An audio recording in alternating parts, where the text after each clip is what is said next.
Hello everyone, তোমরা সবাই কেমন আছো? আমি ফার্মাসিস্ট মোহাম্মদ তানিম আহমেদ আবারও তোমাদের জন্য নিয়ে আসছি একটি GPAT cut off update video.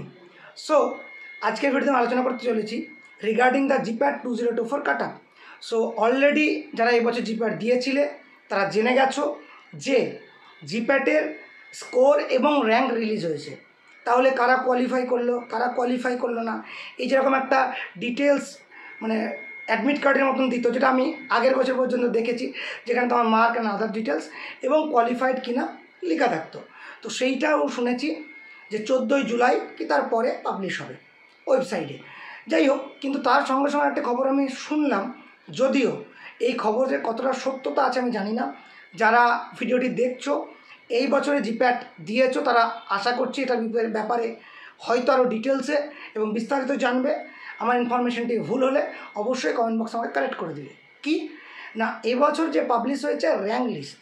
So বড় বড় কলেজ যারা এমফার্মে অ্যাডমিশন নেবে তারা নাকি বলে দেবে যে আমরা 1 থেকে 500-র ভিতরে যাদের র্যাঙ্ক লিস্ট তাদেরকে অ্যালাউ করছি for the admission and others procedure, বা তারা কল পাবে, বা 1 থেকে 1000-এর মধ্যে যাদের র্যাঙ্ক লিস্ট বা মোর দ্যান দ্যাট, যে কলেজ যেমন যেমন র্যাঙ্ক বলে দেবে এবং তোমার সেই র্যাঙ্কের মধ্যে যদি এসে থাকে তাহলে তুমি সেই কলেজে এমফার্ম অ্যাডমিশনের জন্য অ্যাপ্লিকেশন বা এলিজেবল হবে, অ্যাপ্লিকেশন করতে পারবে বা এলিজেবল হবে। কেন না, শুনছে অনেক থার্ড ইয়ার দিচ্ছে, তো তারা এমনিতেই কোয়ালিফাই করলেও বা ধরো 500 ভিতরে কারো র্যাঙ্ক, সে তো চাইলেও ভর্তি হতে পারবে না যেহেতু বিফার্ম পাস করেনি। দ্যাটস ওয়াই তো তারা একটা বাদ চলে যাবে, দ্যাটস একটা র্যাঙ্ক লিস্ট পাবলিশ করবে প্রতিটা কলেজ তাদের at the time of MPharm admission, বা সেই জায়গাটাতে যে কোন র্যাঙ্কের স্টুডেন্টরা সেখানে এলিজেবল বা কত র্যাঙ্ক পর্যন্ত ওনারা অ্যালাউ করবেন, এরকম কিছু। সেই ক্ষেত্রে কিন্তু কোয়ালিফাইড নন কোয়ালিফাইডের ব্যাপারটা খুব বেশি থাকছে না। তাহলে এখন প্রশ্নচিহ্ন, কে কোয়ালিফাই করলো কে কোয়ালিফাই করলো এটার উপরে তো স্কলারশিপটা আসে। কোয়ালিফাই করলে স্কলারশিপ আসে, কোয়ালিফাই না করলে স্কলারশিপ আসে না।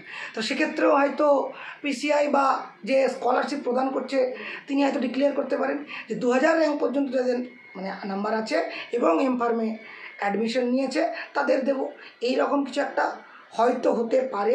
যদিও খবরের সত্যতা কতটা আছে এটা আমি জানি না, এটুকু আমি এই ইউটিউব অ্যান্ড সোশ্যাল মিডিয়ার মাধ্যমে জেনেছি, তাই তোমাদের জানানোর চেষ্টা করলাম। এবং তার সঙ্গে সঙ্গে সকলকে রিকোয়েস্ট করলাম যে এই যেটা আমি বললাম যে খবরটি র্যাঙ্ক অনুযায়ী হবে এইটা আদৌ সত্যি বা ভুয়ো খবর নাকি, বা অ্যাকচুয়াল কি হতে চলেছে, কারোর কাছে কোনো ইনফরমেশান থাকলে কমেন্ট বক্সে জানাও। আমি চেষ্টা করব সেইটাকে আরেকবার রিভেরিফাই করে নিয়ে, এবং যদি নোটিফিকেশান রিগার্ডিং কিছু থাকে কি হতে চলেছে না চলেছে, নোটিফিকেশানটা আমাকে পাঠাও, সেই নোটিফিকেশান দিয়ে আমি ভিডিও আপডেট করব। তাহলে যারা এই বছর জিপ্যাট দিলে র্যাঙ্ক করেছো, কত র্যাঙ্কে কোয়ালিফাই করবে না, কারা স্কলারশিপ পাবে না, জিনিসগুলো ক্লিয়ার হয়ে যাবে।